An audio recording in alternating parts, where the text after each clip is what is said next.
Sa ibang balita, mahigit 120 million pesos na halaga ng mga smuggled na sigarilyo ang nakumpiska ng Philippine National Police sa Pampanga. Ang mga ito natunton matapos ituro ng truck driver ang lokasyon ng imbaka ng mga kontrabando. Si Ryan Lesiges sa sentro ng balita.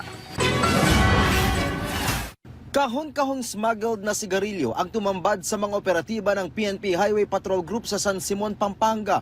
Nadiskubre ang naturang warehouse matapos masita ng PNP Highway Patrol Group ang isang truck na may mga i-deliver na kontrabando.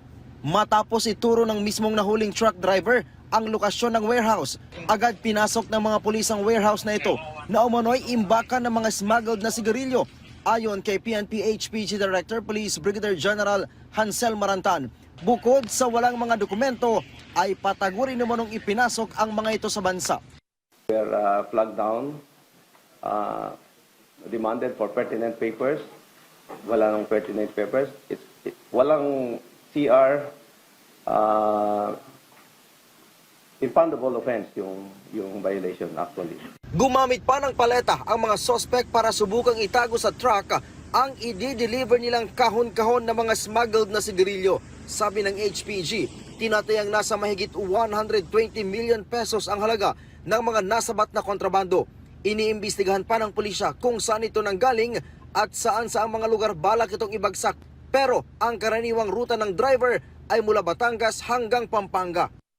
Voluntarily, the driver opened the closed truck, at it was concealed. Kinoncealed yan ng paleta.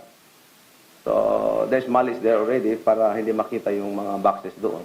Maharap sa reklamong economic sabotage ang driver at may-ari ng kargamento. Matindi rin yung cut-out nila, parang nagde-distribute din ng droga.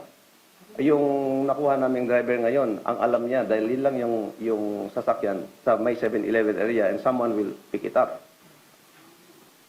So, reading the context of the cellphone, makita mo doon na hanggang doon sa 7-Eleven lang ang alam niya. Nung magpipick up, wala na. So, there's a cut-out talaga. I think they have mastered the craft of delivery of smuggled cigarettes. Sinusubukan pa naming kunin ang panig ng nahuling driver at ang may-ari ng warehouse.